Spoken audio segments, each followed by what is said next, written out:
Hey, what's up guys? Today's video I'm going to show you how you can delete your Facebook Lite account. For that, you're going to have to launch your Facebook Lite app. You will see a page like this once you do so. Then tap onto your profile right here. Now here, scroll below, expand settings and privacy. Go for settings. In here, tap on see more in account center. Then here, tap on manage accounts. Then tap manage. And likewise, select deactivation or deletion. Here, select your specific Facebook profile which you would like to delete. Then select your option. Deactivation is a temporary action. You can activate your account anytime once you have deactivated your account. But deleting your account is permanent. So select your option, then select continue. Select continue again, give any reason that you would like.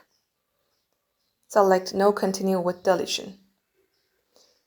Now, likewise, it says before you delete to keep Messenger deactivated instead. You may go ahead, deactivate each and everything related with your Facebook. Tap continue.